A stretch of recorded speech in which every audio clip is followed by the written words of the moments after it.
반갑습니다. 우리 성도님들 한 주간 또 잘 지내셨죠? 오늘도 이렇게 또 비대면으로 예배를 드리지만 우리가 하나님께 기쁜 마음으로 함께 찬양하며 예배 올려드리겠습니다. 이제 270장 변찮은 주님의 사랑과 함께 찬양하겠습니다.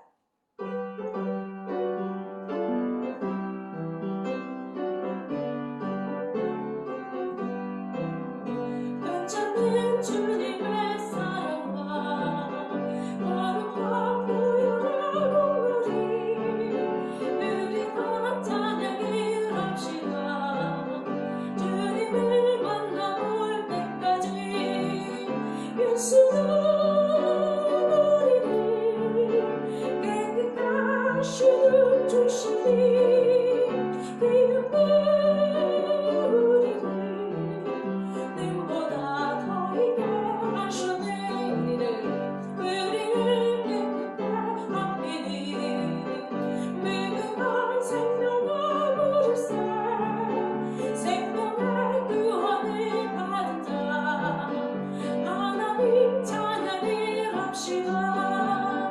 예수는 우리를 깨끗하시는 주시니 그분이 우리를 눈보다 더 있게 하셨네. 주님의 거룩한 보혈을 날마다 입으로 간증해 담대히 싸우며 나가세. 천국에 들어갈 때까지 아멘. 예수는 우리를 깨끗하시는 주시니 그분이 우리를 눈보다 더 있게 하셨네. 십자가 단단히 붙잡고 날마다 이기며 나가세. 머리를 멜류관 쓰고서 주 앞에 찬양할 때까지 예수는 우리를 깨끗하시는 주시니 그분이 우리를 눈보다 더 있게 하셨네. 예수는 우리를 깨끗하시는 주시니 그분이 우리를 눈보다 더 있게 하셨네. 아멘. 191장 내가 매일 기쁘게 함께 찬양하겠습니다.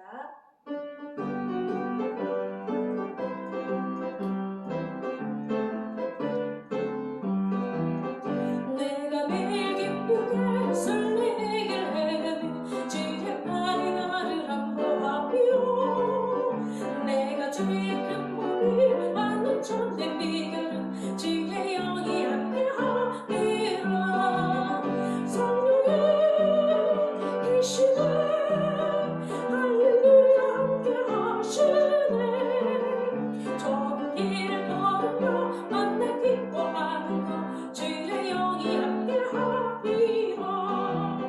전에 죄에 빠져서 변함이 없을 때 예수 십자가의 언덕에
가운데 함께 하실 줄 믿습니다. 이제 주 안에 있는 나에게.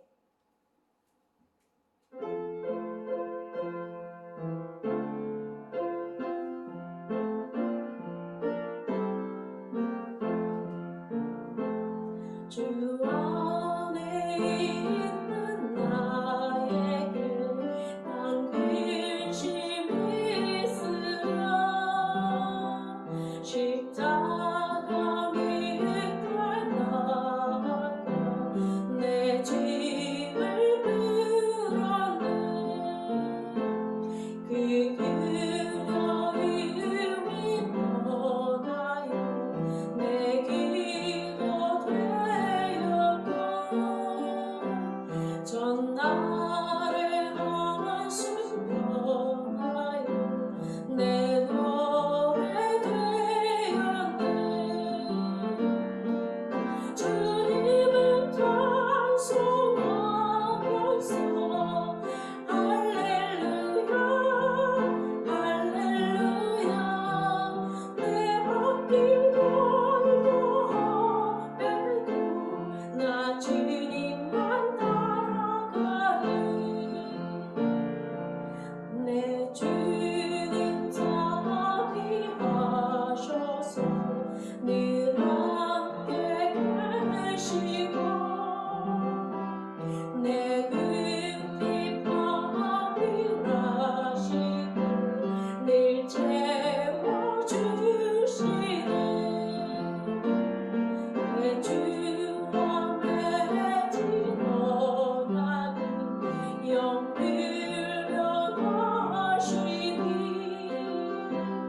그 나라 가기까지는 늘 보호하시네 주님을 찬송하면서 할렐루야 할렐루야 내 앞길 멀고 험해도 나 주님만 따라가리 주님을 찬송하면서 할렐루야 할렐루야 내 앞길 멀고 험해도 나 주님만 따라가리 아멘. 우리 주님만 따라가는 우리의 복된 발걸음이 되기를 축복합니다. 이제 마지막 그 사랑 찬송 부르며 동성곡도 할 텐데요. 주님의 아버지 사랑을 함께 찬양하겠습니다.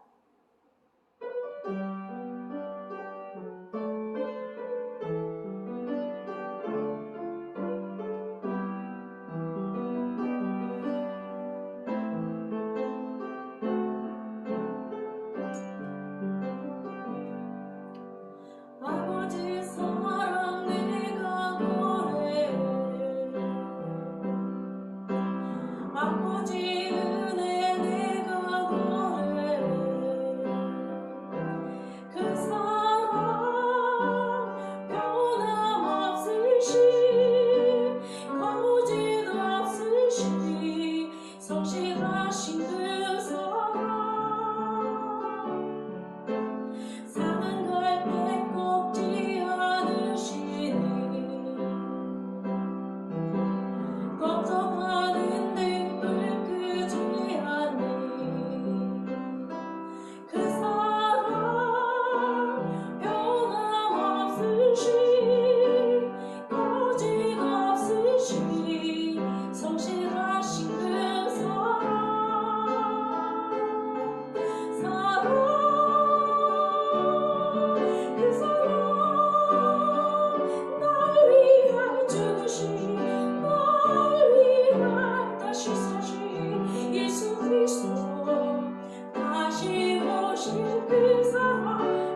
우리가 지금 찬양한 것처럼 아버지의 사랑을 생각하면서 이 시간 우리가 그 사랑 때문에 예배 자리에 나왔습니다.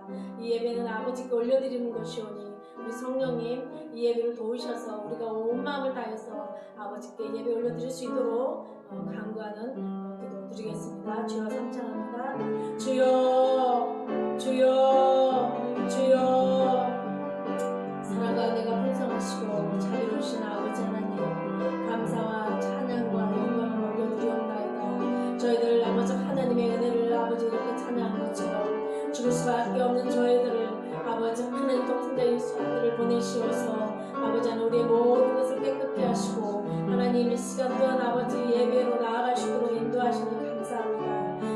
날마다 하나님의 그 사랑을 그 은혜를 고백하기에 부족하지만 이 시간 더욱 예배로 나와 아버지 앞에 올려드리는 저희들의 마음을 기뻐받아 주시옵시고 저희들 아버지 이 시간 우리 주님이 내가 거룩하니 너희가 거룩하라 하신 말씀처럼 십자가 보혈로 깨끗게 씻어 주시고 아버지 이 시간 예배 가운데 나아갑니다. 성령 하나님께서 도와주셔서 온전히 주님께 온 마음을 드릴 수 있도록 하나님 도우시고 인도하여 주셔서 하나님의 그 깊은 사랑을 아버지 말씀을 통하여 아버지 우리가 찬양을 통하여 함께 아버지 하나님 은혜 받는 귀한 시간 되게 하실 것을 믿고 아버지 앞에 올려드릴 때 저희들의 정성이 아버지 비록 부족할지라도 우리 하나님이 언제나 기뻐 받으심을 우리가 늘 기억하면서 아버지 앞에 나오기를 기뻐하는 시간 되게 하여 주시옵소서. 이 시간 우리 아버지 하나님 목사님 말씀을 아버지 전하실 때 하나님 기뻐 받아 주시옵시고 아버지 증가하는 말씀 속에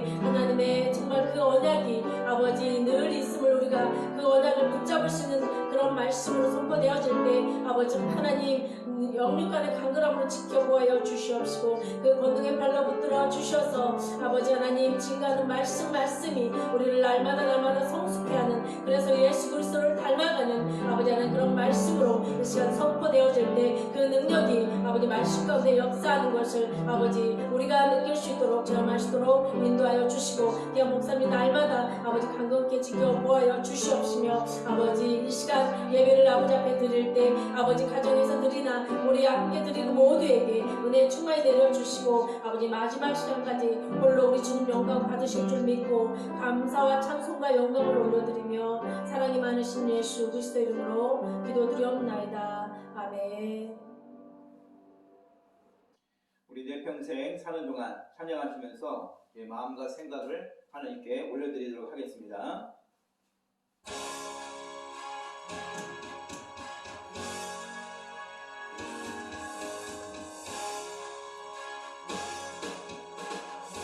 찬양합니다. 내 평생 사는 동안 주 찬양하리 여호와 하나님 내 주를 찬양하리 주님을 묵상하니 즐겁도다 내 영혼 주 안에서 참 기쁘다 내 영혼아 주님을 송축하라 내 영혼아 주님을 찬양하라 내 영혼아 주님을 송축하라 내 영혼아 주님을 찬양하라 다시 한번 내 평생 사는 동안 주 찬양하리 여호와 하나님 내 주를 찬양하리 주님을 묵상하니 즐겁도다 내 영혼 주 안에서 참 기쁘다 내 영혼아 주님을 송축하라 내 영혼아 주님을 찬양하라 내 영혼아 주님을 송축하라 내 영혼아 주님을 찬양하라 아멘. 우리 시간 교동문 60번 함께 교도하겠습니다. 찬송가 뒤에 있는 교동문 60번 함께 교독하겠습니다. 여호와여, 주께서 나를 살펴보셨으므로 나를 아시나이다. 주께서 내가 앉고 일어섬을 아시고 멀리서도 나의 생각을 밝히 아시오며 나의 모든 길과 내가 눕는 것을 살펴보셨으므로 나의 모든 행위를 익히 아시오니 여호와여 내 혀의 말을 알지 못하시는 것이 하나도 없으시니이다. 내가 주의 영을 떠나 어디로 가며 주의 앞에서 어디로 피하리이까. 내가 하늘에 올라갈지라도 거기 계시며 수월에 내 자리를 펼지라도 거기 계시니이다. 내가 새벽 날개를 치며 바다 끝에 가서 거주할지라도 거기서도 주의 손이 나를 인도하시며 주의 오른손이 나를 붙드시리이다. 하나님이여 나를 살피사 내 마음을 아시며 나를 시험하사 내 뜻을 아옵소서. 내게 무슨 악한 행위가 있나 보시고 나를 영원한 길로 인도하소서. 아멘. 우리 사도신경으로 신앙을 고백하겠습니다. 나는 전능하신 아버지 하나님 천지의 창조주를 믿습니다. 나는 그의 유일하신 아들 우리 주 예수 그리스도를 믿습니다. 그는 성령으로 잉태되어 동정녀 마리아에게서 나시고 본디오 빌라도에게 고난을 받아 십자가에 못 박혀 죽으시고 장사된 지 사흘 만에 죽은 자 가운데서 다시 살아나셨으며 하늘에 오르시어 전능하신 아버지 하나님 우편에 앉아 계시다가 거기로부터 살아있는 자와 죽은 자를 심판하러 오십니다. 나는 성령을 믿으며 거룩한 공교회와 성도의 교제와 죄를 용서받는 것과 몸의 부활과 영생을 믿습니다. 아멘. 우리 함께 기도하도록 하겠습니다. 여호와여, 위대하심과 권능과 영광과 승리와 위엄이 다 주께 속하였사오니 천지에 있는 것이 다 주의 것이로소이다. 여호와여, 주권도 주께 속하였사오니 주는 높으사 만물의 머리심이니이다. 만물의 주인 되신 여호와 하나님을 높여 찬양합니다. 하늘의 별 하나도 하나님의 높으심을 찬양하고 들에서 자라는 풀 하나도 바람에 나풀거리며 하나님을 찬양합니다. 지극히 작은 자여 진노의 자녀였던 우리를 예수 그리스도의 핏값으로 구원하셔서 하나님 나라의 백성 삼으시고 또 자녀 삼아주시니 감사합니다. 바이러스의 확산과 방역 속에서 눈동자와 같이 한 사람 한 사람을 지켜주시고 연약한 심령으로 살아갈 인생들을 붙들어 주셔서 거친 인생의 파도 위에서도 흔들리지 아니하도록 이끌어 주시니 또한 감사드립니다. 연일 계속되는 사회적 거리두기로 인해 온 국민이 지쳐 있습니다.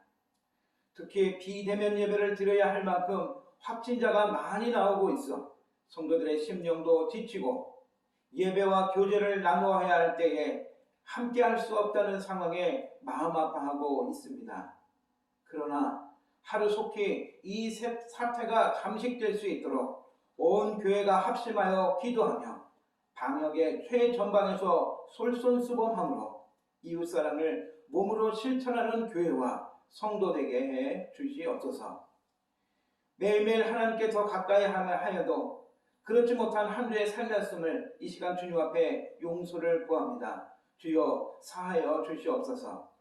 불의와 타협하지 않고 하나님의 지혜로 분별하며 살아가야 할 우리가 하나님의 자녀로서 정치와 사회와 문화생활 속에서 본이 되지 못했고 이 시대를 리드해 나갈 세상에 빛이 못했음을 또한 용서하여 주시옵소서.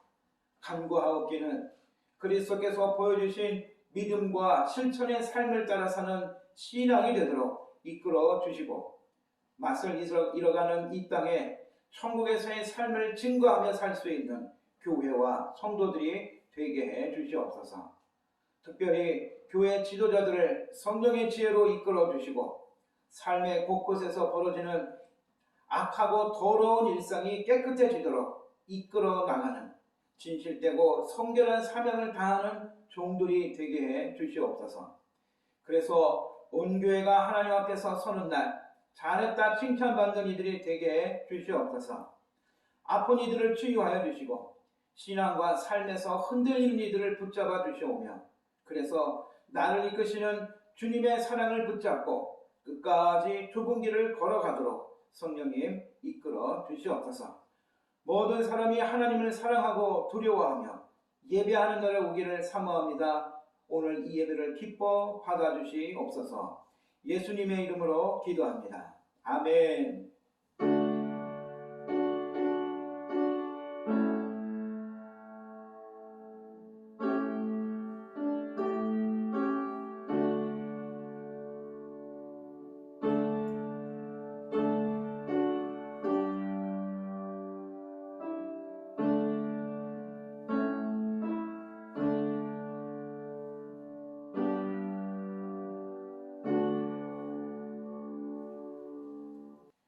교회 소식 전해드리도록 하겠습니다. 오늘 예배드리는 우리 성도님들 주님의 이름으로 사랑하고 축복합니다. 혹시 옆에 계신 분이 있으면 서로 축복합시다. 주의 이름으로 사랑하고 축복합니다. 주의 이름으로 사랑하고 축복합니다. 코로나19 전국적인 확산 주일 예배는 오늘까지만 온라인 예배가 됩니다. 방역수칙 조정에 따라서 다음 주부터는 대면 예배를 드릴 수가 있는데요. 방역수칙은 좌석수 10%에 한해서 주일 예배를 대면 예배로 드릴 수 있습니다. 이제 교회 와서 예배를 드릴 수 있는데 단 전체 좌석의 10%만 예배를 드릴 수 있습니다. 저희 교회 좌석수가 53석인데 5명이 예배를 드릴 수 있어요. 그래서 주일날 다음 주 예배를 2번 나눠서 드리도록 하겠습니다. 그래서 10시에 한 번, 그리고 11시 30분에 한 번, 그래서 A와 B팀 이렇게 나눠서 예배를 드리도록 하겠습니다. 조편성은 아직 지금 짜고 있는데요. A 아침에 드리실 분, 10시에 드리실 분, 그 다음에 11시 30분에 드리실 분을 개인적으로 또 전화도 드리고 해서 그 인원수 조정을 좀 하도록 하겠습니다. 나중에 단톡에 조편성이 되면 알려드리고 학생들도 따로 예배를 드리도록 하겠습니다. 그래서 총 예배는 3번이에요. 그래서 오전에 2번, 오후에 1번 이렇게 해서 학생부 예배까지 3번을 드리도록 하겠습니다. 그래서 오늘까지만 이렇게 예배를 드리고 만에 하나 예배를 못 들어오시는 분들을 위해서 다른 방안들을 또 강구하고 있습니다. 일단 여러분 다음 주부터는 교회 오셔서 예배 드리니까 사모하시고 기도하며 준비해 주시기 바랍니다. 오늘 예배는 비대면 예배로 드립니다. 헌금 계좌는 보내드린 주보에 계좌가 나와 있습니다. 거기에 성함과 또 헌금 종류를 이렇게 써주시면 교회 통장에서 확인하도록 하겠습니다. 매주 말씀을 드리지만 예배에 소홀함이 없어야 됩니다. 대면 예배이든 비대면 예배이든 우리가 하나님 앞에 예배 드리는 예배의 삶에는 결코 소홀함이 있어서는 안 됩니다. 여러분 주일 예배는 꼭 시간에 맞춰서 꼭 드리시고 특별히 월요일부터 금요일까지 말씀 묵상을 하시고 제가 단톡에 매일 금요일까지 올려드리는데 말씀을 묵상하시고 묵상한 여러분의 마음에 감동이 있는 바를 올려주시면 성도들 간의 믿음의 교제가 잘 될 것 같아요. 아직은 우리가 훈련하는 단계이긴 하지만 한번 그런 어떤 좋은 영적 교제가 될 수 있기를 소망합니다. 학생부 기도회는요 원래 오늘 내일 이틀 가야 되는데 방역수칙의 조정이 불가하기 때문에 취소를 했습니다. 감사하게도 숙소에서 사장님이 숙박비를 100% 전액 환불을 해주셨어요. 그래서 참 감사한데 또 이 방역수칙이 나중에 또 완화되더라도 이제 아이들이 개학을 하기 때문에 조금 어렵고 추후에 한번 다시 기획을 하도록 하겠습니다. 우리 학생들을 위해서 여러분 기도 많이 해주시기 바랍니다. 신년 말씀을 아직 못 받으신 분들 다음 주 대면 예배를 드리게 되면 그때 못 받으신 분들께 드리도록 하겠습니다. 늘 신년 말씀을 붙들고 매일 함께 기도하시고 특별히 교회와 교역자와 성도들을 위해서 기도해 주시고 특별히 나라와 민족을 위해서 여러분 기도해 주시기를 부탁드리겠습니다. 그 밖의 광고는 주보에 있는 다른 여러 가지 광고들을 참조해 주시기 바랍니다.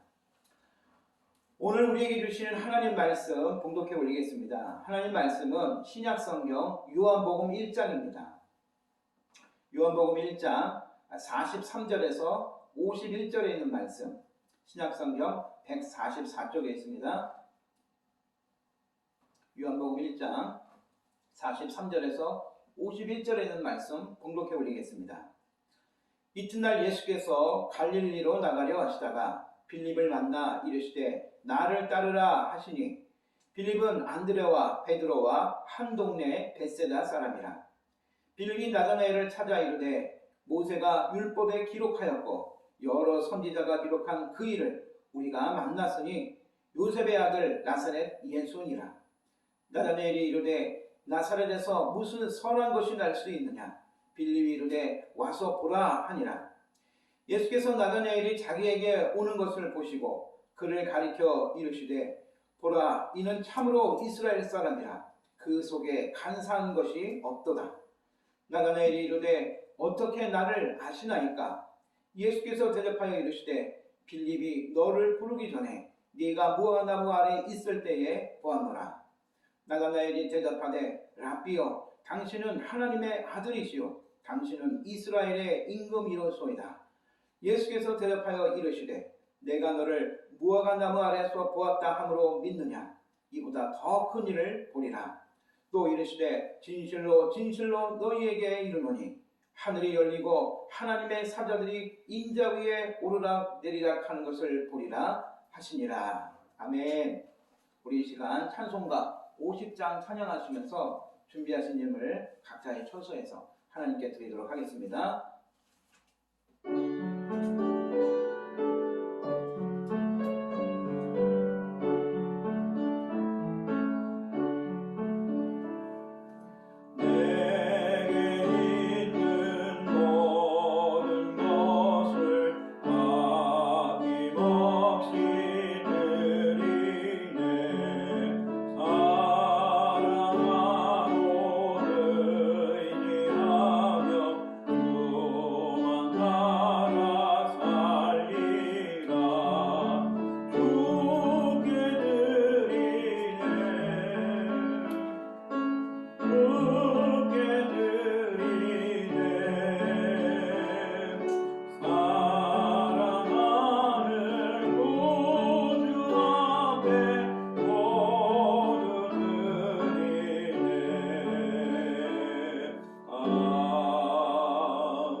연일 계속되는 코로나 상황 속에서도 저희를 지켜주시고 특별히 확진자가 줄어가며 안정되어가는 이 한국의 이 상황을 허락하여 주신 하나님, 또 지키고 보호해 주신 하나님 참으로 감사를 드립니다.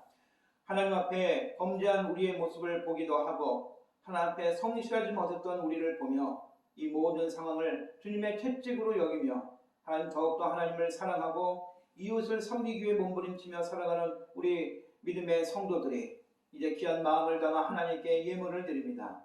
금량하여 주셔서 구별하여 드린 예물과 감사와 기쁨이 있는 예물과 주일 예배를 드리는 예물을 드리는 모든 성도들의 마음을 기뻐 받아 주셔서 저들의 마음속에 하나님께 드림이 기쁨 되게 하여 주시고 마음의 그 풍성함이 이제 세상에 나아가 주의 말씀을 따라 살면서 이웃들과 나누는 삶으로 이어질 수 있도록 인도하여 주시옵소서. 이제 하나님 다음 주부터 대면예가 시작됩니다. 모두가 함께 모일 수는 없지만 그날을 사모하며 하나님께 진정한 예배를 드릴 수 있는 한 주간의 삶이 될 수 있도록 이끌어 주시옵소서. 하나님 오늘 예배드린 이 예물을 드린 손길 위에 저의 삶과 가정과 일터 위에 하나님 은혜가 함께 하심을 감사드리오며 예수님의 이름으로 기도합니다. 아멘. 주님의 은혜와 평강이 함께 하시기를 간절히 축원합니다. 매년 이 스카우터들이 한국을 찾아옵니다. 그들이 하는 일이 뭐냐? 전 세계 스포츠 선수들 가운데서요, 이 종목별로 뛰어난 선수들이 있습니다. 그래서 그러한 선수들을 발굴해가지고 이 본국에서 활동할 수 있는, 예를 들면 미국에서 스카우터가 오면 미국에서 선수 활동을 할 수 있도록 국내 선수들을 발굴해가지고 그들과 연봉과 계약금을 제시한 다음에 서로 맞게 되면 스카웃을 해가는 그러한 사람들입니다.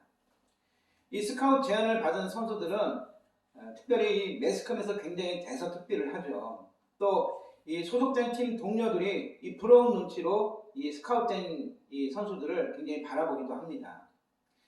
소속팀 입장에서도 뭐 붙잡고 싶기야 하겠지만 이 선수들이 더 나은 그런 미래를 위해서 특별한 제약이 없는 한 방출을 결정합니다. 그리고 최종적으로 이 스카우트들이 제안한 그 최종 금액, 그리고 활동할 팀을 이 스카웃 되어가는 선수가 짜져본 다음에 이 본인에게 이득이 되는 쪽으로 결정을 하게 돼서 본인이 직접 계약서에 사인을 하고, 그러면 이번 시즌이 끝난 다음 시즌에서는 어떻게 됩니까? 이제 그 나라에 가서 선수 생활을 할 수 있게 되는 겁니다. 한국에서 활동하고 있는 많은 스포츠 선수들이 올림픽 출전을 가장 좋아하긴 하지만, 특별히 이 야구라든지 축구, 이런 뭐 농구, 배구, 이런 스포츠 종목들을 이제 선수 생활을 하고 있는 이 친구들은 외국에 스카웃되는 친구들을 많이 부러워하죠. 또 본인도 그러한 꿈을 꾸기도 합니다. 오늘 본문은 이와 좀 비슷한, 예수님께서 제자들을 부르시는, 마치 스카웃 하시는 것과 같이 그러한 장면을 우리에게 기록해 주고 있습니다. 이 이방 문화와 이 가난한 사람들이 살고 있는 것, 또 예루살렘과 유대인들에게는 어떻습니까? 경멸과 조롱을 받는 이 갈릴리 지역, 특별히 갈릴리 호수 근처에 베세다라는 마을이 있었습니다. 이 베세다라는 마을은 어떤 지역이냐? 특별히 예수님의 제자들이 부름을 받은 것으로 잘 알려져 있죠. 오늘 본문 앞에 나오는 안드레와 그의 형제 베드로, 그들이 스승인 세례 요한을 통해서 예수님을 알게 되고, 그리고 오늘 본문에는 예수님께서 친히 갈릴리로 가는 길에 빌립을 만나서 그를 제자로 부르는 장면이 오늘 본문 속에 기록이 되어 있습니다. 그러니까 이 베세다 지역에 살고 있는 이 지역에서만 적어도 4명의 사도가 발굴이 되는 거죠. 지금과 같이 최고의 학문을 배우고 세계적인 석학을 길러내는 그러한 학문을 접했던 사람들이 아닙니다. 제자들 대부분이 이 바닷가 근처에 살면서 주로 하는 일이 뭐였을까요? 물고기를 잡으면서 살던 그런 어부 출신이었던 것을 우리가 알 수 있습니다. 그래도 인류 구원을 위해서 이 예수님의 제자들이 될 사람들인데, 그런 직업을 가진 이들이 과연 세상에 영향력을 끼쳐서 그들이 주님의 사역을 감당해낼 수 있을까? 우리가 인간적으로 생각하면 그런 생각이 충분히 들 수 있죠. 그러나 여러분 어떻습니까? 주님께서 보기에는 그들이면 충분하셨다라는 겁니다. 한번 우리 질문해 볼까요? 세상을 움직이는 것은 어떤 사람들일까요? 요즘 들어서 이 AI, 인공지능을 가지고 수많은 기술들이 이 빅데이터와 함께 연동되면서 생활에 많은 변화가 우리에게 찾아왔습니다. 한마디로 사람이 할 일이 별로 없어져 가는 거죠. 말만 잘하면 이 인공지능들이 알아서 다 해줍니다. 뭐 예전부터 이미 시작된 거지만 TV를 켜준다, 또 집안 청소해준다, 집안 소독도 해주고 에어컨 틀어준다. 이거는 이제는 흔한 일이 되어서 별로 대수롭지 않게 생각할 정도죠. 여러분 말만 잘하면요, 이제는 어떻습니까? 자동차도 스스로 운전합니다. 그리고요, 심지어 이제는 음식도 만들어줘요. 지금 그런 것들을 테스트해 가면서 이 사람이 살고 있는 모든 영역에 이제는 이런 인공지능이 도입이 되는 그런 세상에 우리가 살아가고 있는 거죠. 그럼 여기서 질문 한 가지. 이런 것들을 누가 만들었을까요?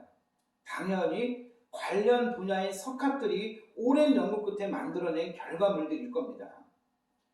우리가 사는 세상의 많은 부분이 이들이 연구한 그 모든 연구의 결과들의 그런 혜택을 누리면서 살고 있는 것입니다.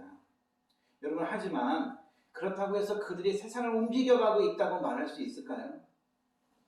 인류의 문명이 발달한 이래 계속되어 온 이 문명의 발전은 어떻습니까? 사실 알고 보면 인간이 발견한 것이지 인간이 결코 창조한 것은 없다는 것입니다. 물리학, 천문학, 화학, 그 밖에 모든 학문에 있어서 인간이 일으켜온 모든 것은 하나님께서 창조하신 세계를 탐구하는 인간이 발견한 그 결과물에 지나지 않다는 것입니다. 여러분 무엇을 말하려고 하는지 짐작하셨죠? 결국은 뭐냐? 세상을 움직이는 것은 인간이 아니라 바로 하나님이시라는 것을 우리가 깨달아야 된다는 것입니다. 만물의 주인 되시는 하나님께서 하나님 나라의 복음을 전하는 데는 이 바울과 같은 꼭 엘리트만을 필요로 하지는 않으신다는 겁니다. 그물을 던지는 어부이든 농사를 짓는 농부이든 그가 예수를 하거나 또 군인이라도 상관이 없는 겁니다. 하나님은 당신이 필요로 하시고 그리고 당신이 보시기에 쓸만한 이들이라면 누구든지 불러 모아 당신의 제자로 삼으시는 것을 오늘 우리에게 분명히 보여주고 계십니다. 그런 의미에서 오늘 빌립은 어떻습니까? 그렇게 만난 제자들 중에 한 사람인 것이죠. 얼핏 보면 어떻습니까? 제자로 부름 받기에는 가난하고 거리감을 둘 만한 그런 지역에 살고 있는 사람이었지만 또 이미 요한의 제자이기도 했지만 주님은 그 빌립을 부르십니다. 간단해요. 영어로 뭐라 그래요? Follow me, 나를 따르라. 그 한마디입니다. 그 부르심에 빌립은 아무런 대꾸도 없이 그 주님의 부르심에 응답하게 되고 그리고 그 즉시 누구를 찾아갑니까? 45절을 보니까 나다나엘을 찾아갔다 이렇게 기록되어 있습니다. 여기서 우리가 궁금한 게 있습니다. 빌립은 예수님을 만난 후에 왜 이 나다나엘을 찾아갔을까요? 왜 다른 사람이 아닌 나다나엘이었을까? 많은 주석가들은 이렇게 보통 얘기합니다. 빌립이 이 본문, 오늘 우리가 읽은 본문 앞에 나오는 이 안드레와 이 베드로와 같이 세례 요한의 제자였을 것으로 보고 있다는 겁니다. 여러분, 그럼 어떤 일이 우리가 예측할 수 있습니까? 그 스승을 통해서 이미 예수님에 관해서 충분히 들었을 것이고 그 주님이 부르셨을 때 그들가 즉각 응답했다는 것입니다. 그런 빌립이었다는 것을 우리가 충분히 알 수 있고요. 이 빌립과 가까운 친구가 또 하나 있었는데 그가 누구냐? 바로 나다나엘이었던 겁니다. 이 빌립이 나다나엘에게 뭐라고 얘기합니까? 내가 메시아를 만났어. 모세가 율법에 기록하고 선지자들이 기록한 바로 그분을 내가 만났어. 그렇게 말하는 것으로 보아서 이 나다나엘 역시 어떻습니까? 역시 빌립과 같은 메시아에 대한 믿음을 갖고 있는 친구였다는 것을 알 수 있습니다. 하지만 안타까운 사실은 나다나엘은 그 예수님이 메시아라는 사실을 받아들이기에는 너무 어려웠습니다. 메시아가 어떻게 그런 곳에서 나올 수 있어? 있을 수 없는 일이야 하면서 이 빌립의 권유를 뿌리치게 되죠. 왜요? 나사렛 출신이기 때문에 그렇다는 겁니다. 요한복음 7장 52절에서는 바리새인들까지도 이 나사렛에서 선한 것이 나올 수 없다고까지 말하고 있는 것을 보면 이 나다나엘은 이 본인의 생각이 크게 잘못된 것만은 아니라고 여겼을 것입니다. 그러면서 오늘 40년 동안 이렇게 얘기한 거죠. 나사렛에서 무슨 선한 것이 날 수 있느냐 이렇게 말하고 있다는 겁니다. 도대체 나다나엘은 왜 이런 말을 했을까? 그냥 단지 이스라엘 민족들이 그렇게 생각하고 있었기 때문에 생각했을까? 40년 전, 오래 지났네요 벌써. 제가 초등학교 다닐 때는 호구조사를 많이 했습니다. 좀 자주 했던 것 같아요. 그러면서 꼭 뭘 물어보느냐? 부모님이 계신지 유무, 또 가정생활의 정도를 또 묻게 되고 특히 부모님들은 많이 아실 거예요. 집에 칼라 TV가 있는지, 칼라 TV가 있는 가정을 묻고 계셨던 그 선생님이 아직도 눈에 선합니다. 근데 저는 그 많은 질문들 가운데서 듣기 싫은 질문이 하나 있었습니다. 그게 뭐냐? 부모님의 직업을 묻는 거였어요. 그 당시 저희 아버지는 막리를 하셨습니다. 요즘 뭐 흔한 말로 그냥 막노동을 했다라는 거죠. 그리고 어머니는 어디서 일하셨냐? 버스 정류장 근처에서 조개 장사를 하고 계셨습니다. 조개를 까서 파시는 거죠. 저는 부모님의 직업이 공무원이고 가정주부여 하는 친구들이 제일 부러웠습니다.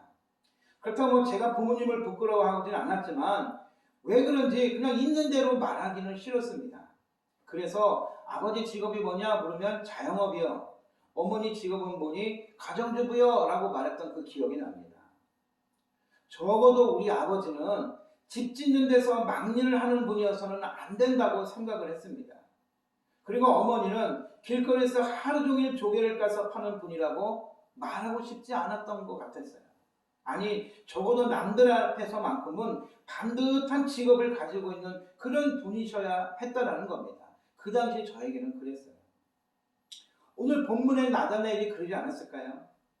그는 누구보다 하나님의 나라, 이 메시아를 사모하고 기다리고 있는 그런 인물이었는데 사람들이 예수님을 어떻게 생각하는지 이미 다 듣고 있었을 거라는 거예요. 그리고 예수가 혹시 하는 그런 의구심도 분명히 가지고 있었을 겁니다. 그러나 나사렛은 적어도 우리를 구원해 주실 분이라면 미가서 5장 2절에 나오고 있는 것처럼 그런 분이시라면 예루살렘, 성전이 있는 곳, 성군이었던 다윗이 왕으로 있던 그런 곳에서 계신 분이셔야지 어떻게 나사렛, 그것도 조그마한 동네에서 우리의 왕이 나올 수 있겠느냐, 그렇게 생각을 하고 있다는 겁니다. 그렇죠. 나사렛에서 무슨 선한 것이 날 수 있겠느냐? 그 말은 이 우리로 하여금 나사렛의 그 마음의 중심을 보게 합니다. 하나님이 보내실 메시아를 학수고대하고 있는 그의 중심을 우리는 볼 수 있는 겁니다. 그의 신앙으로는 메시아는 절대로 나사렛 같은 곳에서 그것도 목수의 아들로 태어나서는 안 되는 분으로 믿고 싶었다는 겁니다. 그래서 굳이 그렇게 말했던 거죠. 나사렛에서 무슨 선한 것이 나올 수 있어? 그분이 우리의 메시아 구원자라면 반드시 예루살렘에서 왕궁 같은 곳에서 그런 분으로 태어나셔야지 어떻게 이렇게 흐지부지한 그런 조그만 동네에서 태어날 수 있어? 난 그런 분 인정 못해. 그렇게 말하고 있는 거라는 겁니다. 그렇게 하면서 예수님을 인정하지 않고 있는 그 나다나엘을 빌립은 끝까지 포기하지 않고 권합니다. 그래, 맞아. 그분은 나사렛 출신이야. 요셉의 아들이시고 그분은 목수이셔서 그런데 한 번만 와서 봐. 한 번만 와서 그분을 만나봐. 그러면 너의 생각이 달라질 거야 하면서 이 친구의 손을 붙잡고 있습니다. 오늘 본문에 보니까 어떻습니까? 결국 이 나다나엘은 예수님을 만나러 가죠. 물론 나다나엘을 만나기 전에 예수님은 그 나다나엘이 어떤 사람인지 이미 알고 계셨습니다. 아니, 그의 중심을 이미 꿰뚫고 계셨다는 것입니다. 그래서 나다나엘이 찾아오자 그를 향해 뭐라고 말씀하십니까? 이는 참 이스라엘 사람이다. 그 속에 간사함이 없구나라고 이 나다나엘에 대해서 평을 하십니다.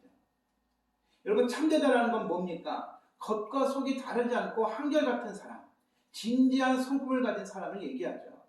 간사하다는 건 뭡니까? 여러분, 고기를 잡을 때 이 물고기를 유인하려고 던지는 게 있죠. 그걸 뭐라 그래요? 예, 미끼라고 얘기합니다.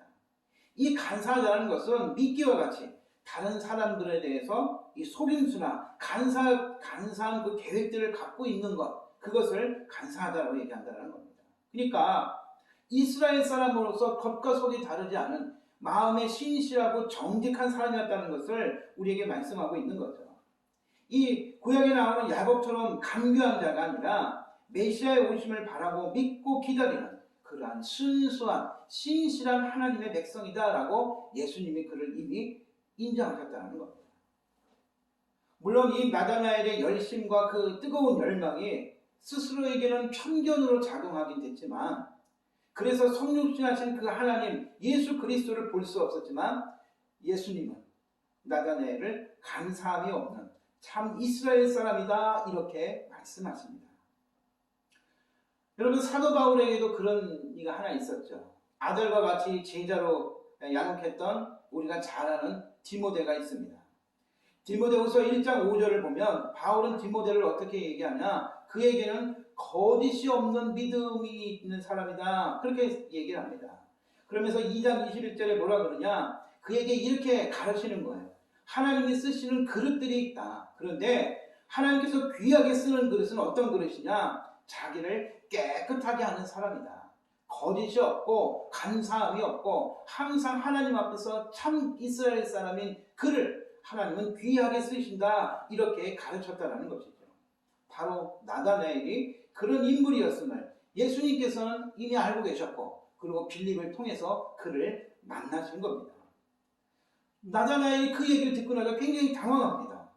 난 이분을 만난 적도 없는데 나에 대해서 알면 얼마나 아신다고 나한테 그런 말씀을 하시는 건가? 그래서 이렇게 묻는 거예요. 아니, 나를 어떻게 아신다라는 거죠? 당신과 내가 만난 적이 없는데 나에 대해서 어떻게 그렇게 말씀을 하실 수 있는 겁니까? 이렇게 얘기합니다. 하자. 예수님이 뭐라고 대답하십니까? 48절에 한번 같이 읽어볼까요? 48절 시작. 빌립이 너를 부르기 전에 네가 무화과 나무 아래에 있을 때에 보았노라.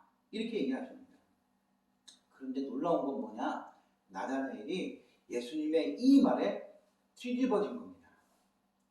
그러면서 49절에 뭐라 그러냐? 당신은 하나님의 아들이십니다. 이스라엘의 임금이십니다. 할렐루야 하는 거예요. 조금 전까지 뭐라 그랬는데, 에이 나사렛에서 어떻게 선한 것이 날 수 있어? 그랬던 이 나다나엘이 완전히 뒤집어진 거예요. 도대체 그 말이 무엇이길래, 예수님이 하셨던 그 말씀이 무엇이길래 이 나다나엘을 완전히 뒤집어 버렸냐는 거예요. 예수님을 용납 못하던 그를 어떻게 무릎 꿇게 할 수 있었냐라는 겁니다.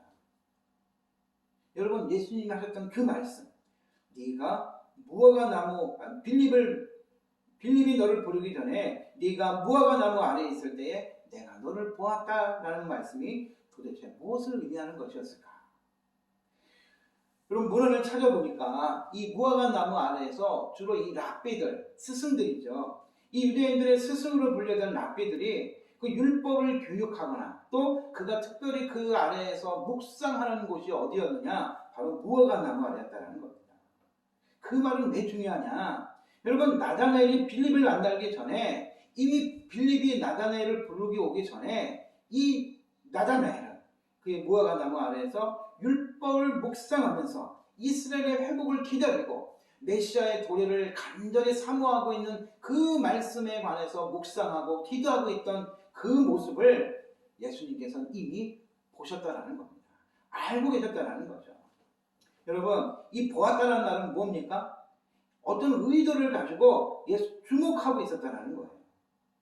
간사함이 없이 주의 날을 사모하며 기다리는 그 나다나엘의 중심을 예수님은 보셨고 그를 제자로 부르시기 위해서 그를 주목하고 있었다라고 말씀하고 있다는 겁니다. 나다나엘은 자신의 마음 구석구석까지 꿰뚫고 보고 계신 그 예수님 앞에서 무릎을 꿇을 수밖에 없었습니다. 지금 그에게는 이 예수님이 태어난 나사렛 동네가 중요한 게 아니었습니다. 예수님이 어디 출신인지가 중요하지 않았다는 거예요.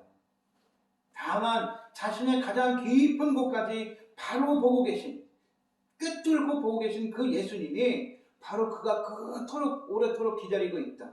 하나님의 아들이라는 것을 부인할 수 없는 그 사실만을 붙들고 있었다는 겁니다.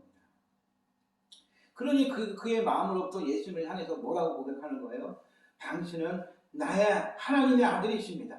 이스라엘의 왕이십니다. 그런 고백이 나올 수밖에 없었습니다. 그러나 예수님은 여기서 멈추지 않습니다. 예수님은 그가 무화과 나무 아래에 있는 것보다 그의 간절한 소망함을 다 알고 계셨다는 사실만으로 나다나엘이 예수님을 하나님의 아들이라 고백한 것보다 더 큰 일을 보게 될 것이라고 말씀하십니다.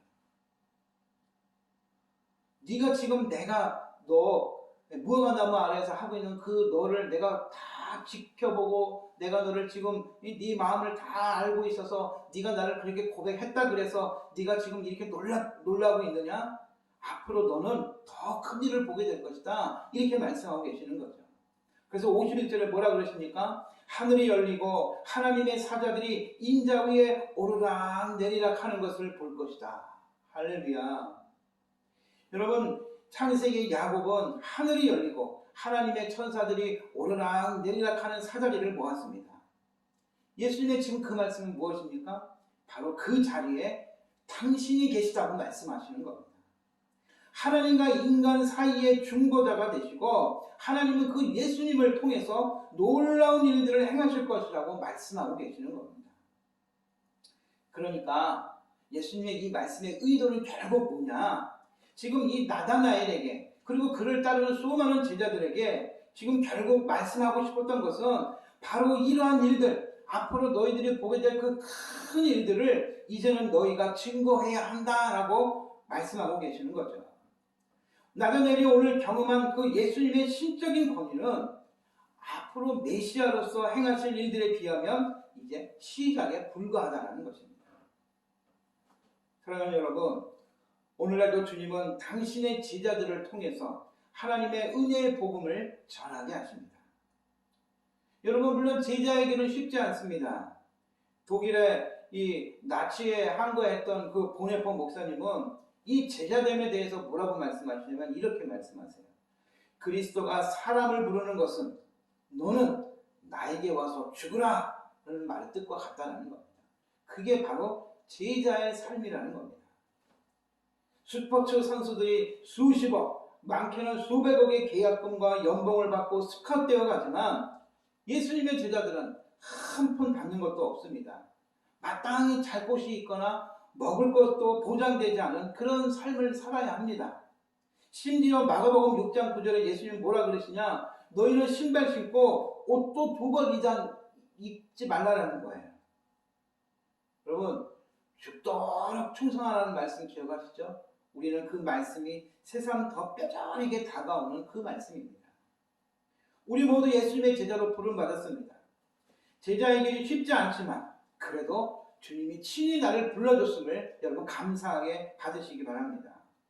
나의 모든 것을 아시는 성령께서 주의 제자된 그 길을, 제자됨의 길을 걸어가도록 우리를 인도하실 것입니다. 주님의 음성을 여러분 들으십시오. 나를 따르라. 이 부르심에 응답해서 하나님께서 행하신 놀라운 일들을 증거하는 저와 여러분 모두 이 땅에 살아가는 모든 그리스도인들이 될 수 있기를 주님의 이름으로 축원합니다. 기도하겠습니다. 우리를 부르셔서 하나님 나라의 자녀 삼아주시고 그리스도의 향기도 편지가 되어 그리스도의 향기가 되고 편지가 되어 복음을 전하는 제자로 불러주심을 감사드립니다. 특별해서가 아니라 잘나서가 아니라 우리를 사랑하셔서 충성되이 여겨 맡겨주신 제자의 삶을 살게 하시니 더욱 감사드립니다. 주님, 우리의 작은 입술이 나의 작은 행실이 주님의 사랑과 진리를 전하는 도구가 되게 하여 주시고 나를 통해 하나님의 나라가 전파되는 참 제자의 삶이 될 수 있도록 인도해 주시옵소서. 힘겹게 살아가는 국민들 속에서 우리를 이끄시는 분은 하나님이시며 그분을 참되게 따르는 길만이 모든 문제의 해결임을 당당하게 증거하는 우리 승리교회, 이 땅에 있는 모든 교회들의 하나님의 성도들이 되게 해주시옵소서. 예수님의 이름으로 기도합니다. 아멘. 이제 우리 다같이 우리 승리교회 비전 선언문 함께 고백하도록 하겠습니다. 승리교회 비전 선언문. 하나님의 사랑으로 예수님을 만나 믿음과 순종의 삶을 살고 성령 안에서 말씀으로 성숙해져 열방에 복음을 전하는 그리스도인이 된다. 할렐루야. 아멘. 꼭 그렇게 될 줄 믿습니다. 또 그렇게 살아가는 우리 모두가 되길 간절히 축원합니다. 우리 찬송가 505장 찬양하시면서 우리 파송 찬양 함께 하도록 하겠습니다.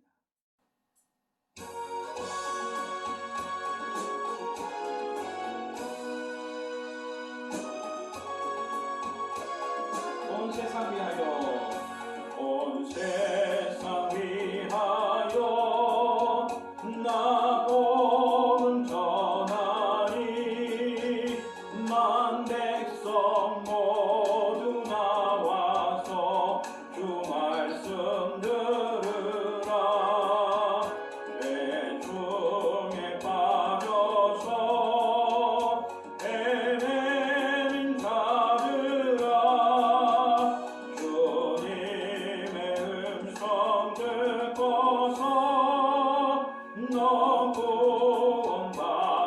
구원받으라 전하고 기도해 매일 증인 되리라 세상 모든 사람 다 듣고 그 사랑 알도록. 아멘. 축복 기도합니다. 지금은 우리 주 예수 그리스도의 은혜와 하나님 아버지의 무한하신 사랑과 성령님의 인도하시고 보호하시는 은혜가 주의 부르심에 응답하며 세상에 나아가 예수가 그리스도 되심과 우리의 주인 되심을 증거하고 하나님의 사랑을 나누기 위하여 세상에 나아가는 귀한 자녀들 머리 위에 지금으로부터 영원토록 함께 하시기를 간절히 축원하옵나이다. 아멘.